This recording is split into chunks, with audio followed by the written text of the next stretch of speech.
3, 2, 1.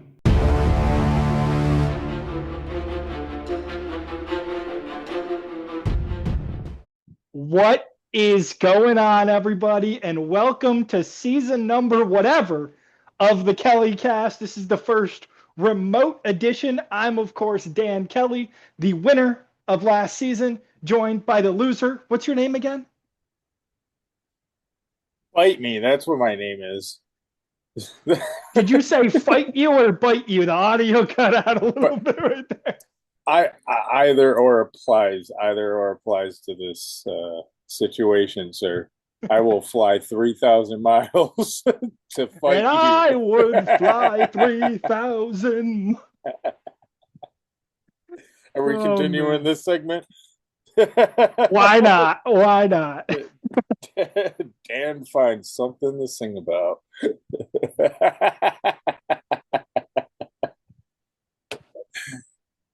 All right, if you could not get me to break character here, that'd be really nice. I want to start off this episode, even though we've gone probably 10 minutes now, with what jersey is Mike Kelly wearing? You won't get to hear the audio until the video comes out, so you're going to have to watch the video. What NFL jersey is Mike wearing today? It is. Can you guess? Can you guess by what I'm wearing? 81. Marcus Easley, Buffalo Bills special teams legend. Close. 1 year superstar, Mr. Terrell Owens, one hit wonder in Buffalo. But I have always forgotten about that alarm at 9 o'clock. Medicine o'clock. You got me thinking about somebody I don't want to think about now. Thanks, bitch. Well then, We're going to have this segment weekly. If you guys don't know about Mike's jersey collection, we hope you become familiar with it this season. I'm going to ask you every time, Mike, for just a little bit of a bio. There might be some people watching this video who don't even know of Terrell Owens or remember Terrell Owens. So if you had to sum him up in a couple of sentences or a paragraph, what would you say about Mr. Popcorn Man over there, former Cowboy, Eagle, Bill, everywhere else? yeah, I think for a guy who is a Hall of Famer, you better know who Terrell Owens is if you watch football. For the new guys, I would say he was just super fun to watch. He was the guy who started I want to say basically started the whole thing where the NFL now lets the guys celebrate, because back then he was constantly getting fined just for his antics. Mike, I want to take you to some of the top plays from this first week of preseason. I grabbed 3 plays. I'm going to play them for you on screen one at a time, and then we can kind of discuss what you think of those. You ready? Ready? Let's go. Kick it.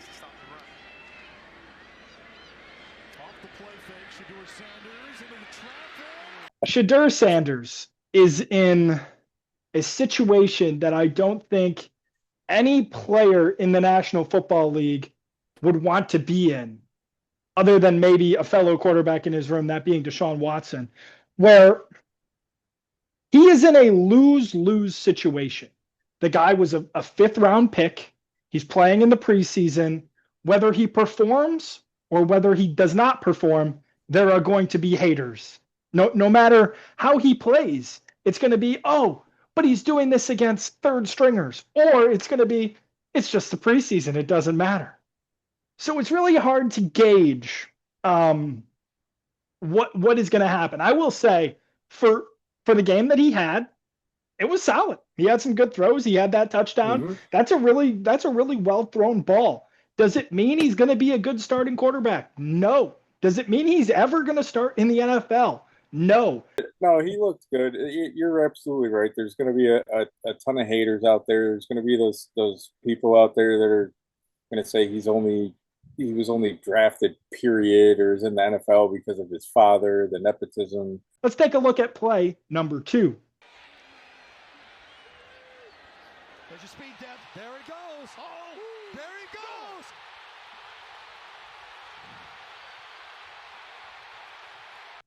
Our team's in the AFC East. We see all the Bills memorabilia in your background. How are you feeling about the Patriots going into this year? New coaching staff, behind Drake May, another year to develop, draft some new guys. What are your feelings on the Patriots this year? They picked up Steph Diggs. Don't forget that.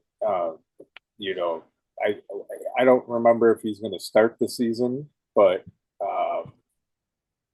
he should be a nice addition for a young quarterback. He seems to be okay for the first year he's on the team. So I don't think they're anything to be extremely concerned about, but I think they're going to be a lot better this year. And I think they could even possibly give the Dolphins a little trouble here. Okay. And go for the second spot.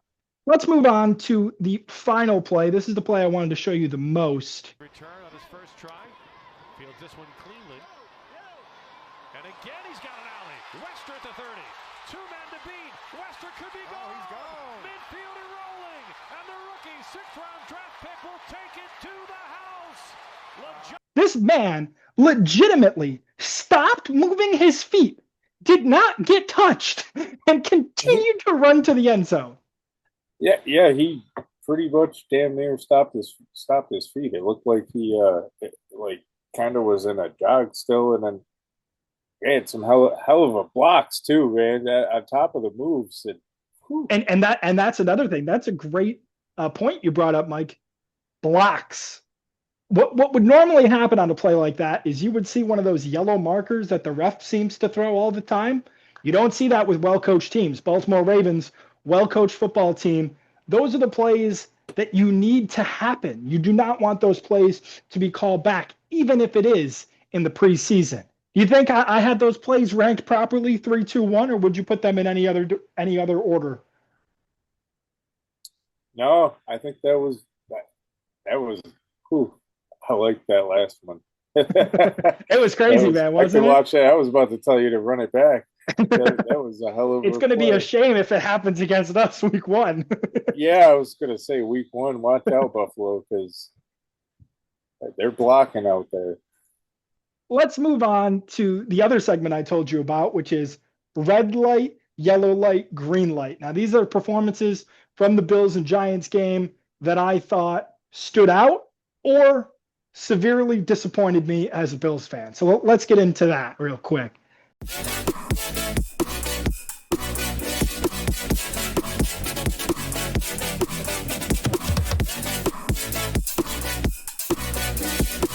The red light players are all tight ends. And it's not Knox. It's not Kincaid. It's everybody below them. Hawes, Latu, Davidson, and Sokol. Now, you hear those names. You might not recognize them. I believe Davidson might have been on the team last year as well. The reason that I put them in the red light category, Mike, is I think that the third spot for the tight end for the Bills is wide open. Between those 4 players, I've maybe heard the most about Davidson, but it's a race between those 4 players for one spot to make on this team. What do you think on the Bills potentially at receiver and at tight end? I'm still seeing guys around the NFL talk about the Bills as needing more receiving options. Do they forget they have the MVP at quarterback, or is it becoming a thing where we need to surround Josh with more weapons? I think that is an extremely tough question, but I might take the Brandon Beane stance on this one and say we got Josh Allen at quarterback. The guy makes everybody around him better. What's his name from last year? Coleman looks a lot better. He's been working on his game. He hated last year. Deion almost got in my red light this week. He was targeted once, did not have a catch.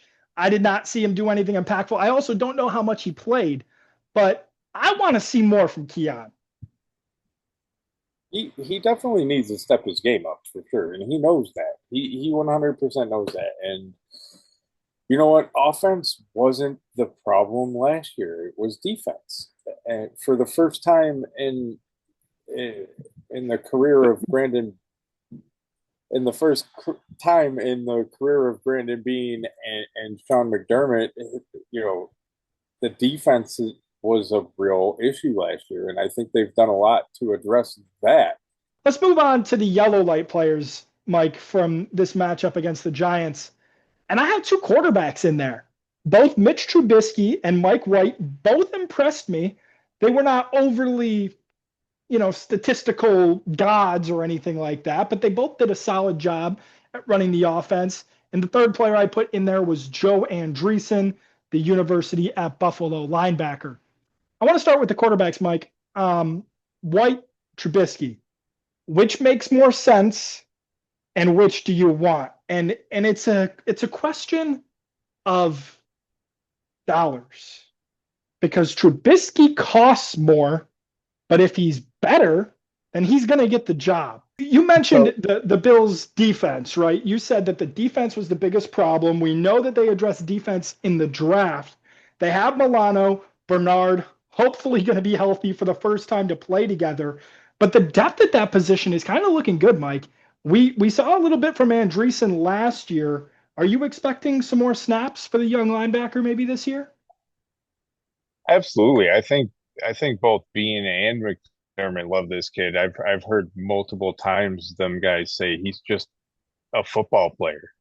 He's just and that kind of says everything, If somebody's saying he's just a football player, that means he's coming in, he's about business.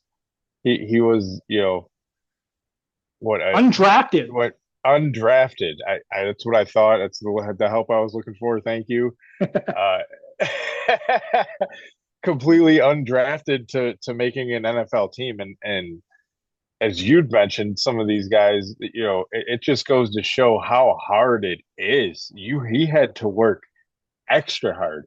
He's like that C+ student who had to take extracurriculars to get to the A where he's at, and it's exciting, especially him being a hometown guy, Buffalo Joe. And there were two players this week for the green light category, Mike. One of them being wide receiver Tyrell Shavers.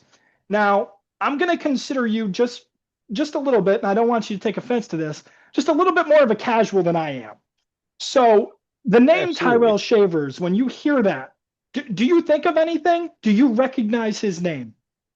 Of course, I recognize his name. I mean, how do you recognize his name? What is the first thing you think of? Just period being on the Buffalo Bills. I mean, I just know the name. I can't really explain how I know the name. It's just I know the name. Okay. And that's where I thought you were going to go with that. Tyrell Shavers has been a name in the Bills wide receiver room for the past, I believe, 2 seasons, might be 3. I'm going to go with 2. We've heard his name a lot in August. We've heard his name a lot in the preseason. And he's never had a chance to really play with the ones. He hasn't gotten to that level. But right now, in that Bills wide receiver room, I think there's a spot for him. And he really impressed me in this Giants game. He obviously caught the long ball from, I believe that was Trubisky to end the first half.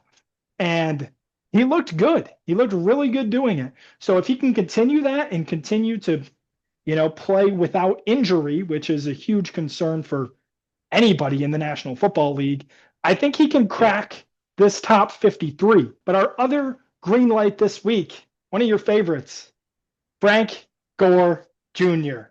He looked good, man. He looked really good. He ran the ball well. He even caught 5 passes. Do you see a spot for Frank Gore Jr. on this team, or is he more of a practice squad guy that might get poached off of the Bills? He's one of those guys that I hope doesn't get poached, but he's probably going to end up being on the practice squad behind Ty Johnson and Ray Davis.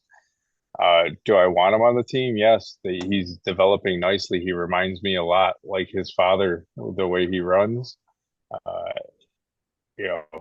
Averaging even, 5 touches, even only with 5 touches, averaging 4.2 yards per carry is pretty tough in this league, even in the preseason. All right, everybody, that's all the time we have for this episode of the KellyCast. I don't know what the series is going to be called this year yet. Keep an eye out. We will be doing the KellyCast predictions once the regular season gets started. You can also find us on Facebook and on TikTok at the KellyCast. For now, I'm Dan Kelly. That's Mike Kelly. We'll be seeing you in the next one. Until then, Have a good one. motherfucker.